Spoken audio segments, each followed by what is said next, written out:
അറിഞ്ഞില്ലേ, ഫാസ്ടാഗിൽ പുതിയ നിയമം പ്രാബല്യത്തിൽ വരികയാണ്. നാളെ മുതലാണത് പ്രാബല്യത്തിൽ വരുന്നത്. അപ്പോൾ എല്ലാ ആളുകളും നമ്മുടെ വണ്ടി, പ്രത്യേകിച്ച് വണ്ടി ഉപയോഗിക്കുന്ന ആളുകളെല്ലാം നമ്മുടെ ഫാസ്ടാഗ് വണ്ടിയിൽ ഘടിപ്പിച്ചിട്ടുണ്ടോ, ഫാസ്ടാഗ് കൃത്യമായിട്ട് ആക്ടിവേറ്റ് ആണോ എന്ന് ഉറപ്പുവരുത്തുക. പ്രത്യേകിച്ച് പുതിയ വണ്ടി എടുത്ത ആളുകൾ, ഈ കഴിഞ്ഞ ദിവസം 2-3 കേസുകൾ നമുക്ക് ഉണ്ടാകുകയുണ്ടായി. പുതിയ വണ്ടിയിൽ ഫാസ്ടാഗ് ഹോട്ട് ലിസ്റ്റ് ചെയ്ത് വെച്ചിരിക്കുന്നതായിട്ട് കാണുകയുണ്ടായി. പറഞ്ഞ ടോൾ പ്ലാസയിലൂടെ പോകുമ്പോൾ ഈ ഫാസ്ടാഗ് വർക്ക് ചെയ്യുകയില്ല, അവർക്ക് അധിക പൈസ കൊടുക്കുന്നതായിട്ട് ശ്രദ്ധയിൽപ്പെടുകയുണ്ടായി.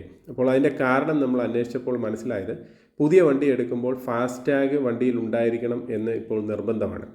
അപ്പോൾ ഈ പുതിയ വണ്ടി എടുക്കുമ്പോൾ നമുക്ക് വണ്ടിയുടെ രജിസ്ട്രേഷൻ നമ്പർ ഫസ്റ്റ് ലഭിക്കുകയില്ല.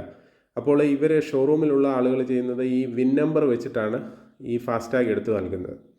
അപ്പോൾ ഈ വിൻ നമ്പർ വെച്ച് KYC നമ്മുടെ ഇതിനകത്ത് സിസ്റ്റത്തിൽ അപ്ഡേറ്റ് ആകത്തില്ല. അപ്പോൾ അങ്ങനെ ഇരിക്കുമ്പോൾ ഇവരിത് KYC അപ്ഡേറ്റ് ആകുന്നിടം വരെയും ഈ ഫാസ്ടാഗ് വർക്ക് ചെയ്യുകയില്ല. നേരത്തെ ആണെങ്കിൽ നമുക്ക് ഈ ഫാസ്ടാഗ് ചേഞ്ച് ചെയ്ത് പുതിയ ഫാസ്ടാഗ് നമുക്ക് ഇഷ്യൂ ചെയ്ത് കൊടുക്കാൻ പറ്റുമായിരുന്നു. പക്ഷേ ഇപ്പോൾ KYC നിയമം പ്രാബല്യത്തിൽ വന്നതോടുകൂടി അതങ്ങനെ ചെയ്യാൻ സാധിക്കുകയില്ല. അത് ഈ പറഞ്ഞതുപോലെ നിങ്ങൾ പുതിയ വണ്ടിയുള്ള ആളുകൾ പ്രത്യേകം ശ്രദ്ധിക്കണം. വണ്ടിയിൽ ഫാസ്ടാഗ് ആക്ടിവേറ്റ് ആണോ എന്ന് നോക്കണം. അല്ലെങ്കിൽ നിങ്ങൾ ഈ വണ്ടിയുമായിട്ട് ദീർഘദൂര യാത്രയ്ക്ക് പോകുന്ന വേളയിൽ ഈ ടോൾ പ്ലാസയിൽ ഈ പ്രശ്നങ്ങൾ ഉണ്ടാകാൻ ചാൻസ് ഉണ്ട്. കാര്യം എന്ന് പറഞ്ഞാൽ ഇത് വർക്ക് ചെയ്യുകയില്ല. നിങ്ങൾ ഫാസ്ടാഗിൽ വരുന്ന റേറ്റിനേക്കാളും അധികം തുക കൊടുക്കേണ്ടി വരും. അതായത് ഏകദേശം ഡബിൾ തുകയായിരിക്കും ഇതിന് കൊടുക്കേണ്ടി വരിക.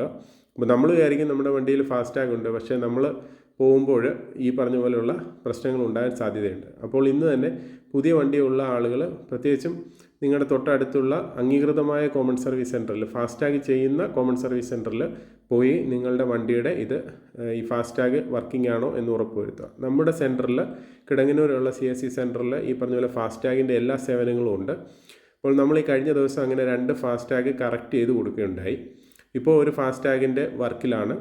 അത് ഈ പറഞ്ഞതുപോലെ നെയിം ഉൾപ്പെടെ ഷോറൂമുകളിൽ തെറ്റിച്ചിട്ടാണ് കൊടുത്തിരിക്കുന്നത്. അപ്പോഴത് അവരുടെ കസ്റ്റമർ കെയറിൽ വിളിച്ച്, അത് പാലിച്ചൊരു പ്രോസസ്സാണ്.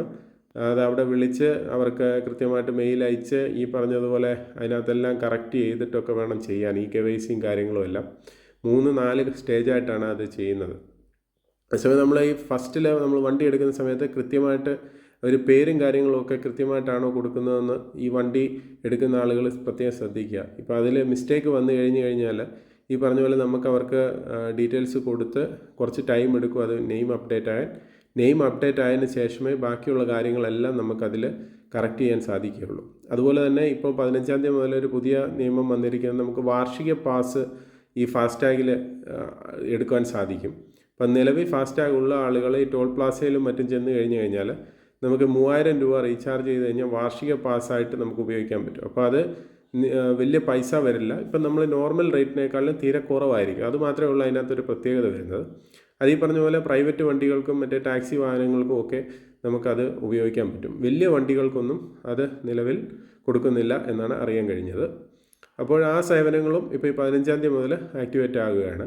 അപ്പോൾ ഈ ഫാസ്ടാഗ് നല്ലൊരു കാര്യമാണ്. കാര്യം എന്ന് വെച്ചാൽ നമുക്ക് ക്യൂ നിൽക്കേണ്ട, ബാക്കിയുള്ള കാര്യങ്ങൾക്കെല്ലാം നമുക്ക് ഈ പറഞ്ഞ പോലെ പെട്ടെന്ന് തന്നെ നമുക്ക് ടോൾ പ്ലാസ കടന്നു പോകാനും സാധിക്കും ഫാസ്ടാഗ് ഉള്ള വണ്ടികൾക്ക്. അപ്പോൾ ഈ ഫാസ്ടാഗ് ഉണ്ട് എന്ന് പറഞ്ഞുകൊണ്ട് കാര്യമില്ല. ഫാസ്ടാഗ് എടുക്കുന്നത് ഈ പറഞ്ഞതുപോലെ കൃത്യമായിട്ട് അറിയാവുന്ന ഏജൻസി വഴി മാത്രമായിരിക്കണം നിങ്ങൾ ഈ ഫാസ്ടാഗ് എടുക്കേണ്ടത്. നമ്മൾ കിടങ്ങന്നൂരിൽ ഇതുവരെ എനിക്ക് തോന്നുന്നു 10,000-1500 ഫാസ്ടാഗ് നമ്മൾ വണ്ടികൾക്ക് കൊടുക്കുകയുണ്ടായി. ഇന്നുവരെ ഒരു കംപ്ലൈൻറ്റ് ആ ഫാസ്ടാഗിന് വന്നിട്ടില്ല എന്നുള്ളതാണ് യാഥാർത്ഥ്യം. കാരണം വെച്ചാൽ നമ്മൾ ഫാസ്ടാഗ് ചെയ്യുമ്പോൾ കൃത്യമായിട്ട് കസ്റ്റമറിൻ്റെ KYC വെരിഫൈ ചെയ്ത് വണ്ടി നമ്മുടെ സെൻറ്ററിൽ കൊണ്ടുവന്നതിന് ശേഷം ഈ വണ്ടിയുടെ ഫോട്ടോ ഉൾപ്പെടെ എടുത്ത് കൃത്യമായിട്ട് ലോഗിൻ ചെയ്ത് അവരുടെ എല്ലാ ഡീറ്റെയിൽസും കറക്റ്റായിട്ട് നമ്മൾ എൻട്രി ചെയ്തിട്ടാണ് ഈ ഫാസ്ടാഗ് നമ്മളതിൽ അപ്ഡേറ്റ് ചെയ്യുന്നത്. അപ്പോൾ അങ്ങനെ അപ്ഡേറ്റ് ചെയ്ത ഒരു ഫാസ്ടാഗാണ് നിങ്ങളുടെ വണ്ടിയിലുള്ളതെങ്കിൽ ഒരു കാരണവശാലും ഒരു ഇഷ്യൂസും ഉണ്ടാകുകയില്ല. നിങ്ങൾക്ക് ഏത് യാത്രയിലും കൃത്യമായിട്ട് ടോൾ പ്ലാസ കടന്നു പോകാൻ സാധിക്കുന്നതാണ്. അപ്പോൾ ഇങ്ങനെയുള്ള വീഡിയോ ഇനിയും നിങ്ങൾക്ക് ആവശ്യമുണ്ടെങ്കിൽ ഈ ചാനൽ സബ്സ്ക്രൈബ് ചെയ്യാതെയാണ് കാണുന്നതെങ്കിൽ തീർച്ചയായിട്ടും ഒന്ന് സബ്സ്ക്രൈബ് ചെയ്യണം. അതുപോലെ തന്നെ ഒന്ന് ലൈക്ക് ചെയ്യണം, കമൻറ്റ് ചെയ്യണം. ഹൃദയപൂർവ്വം നിങ്ങളുടെ സ്വന്തം ST channel. Bye and take care.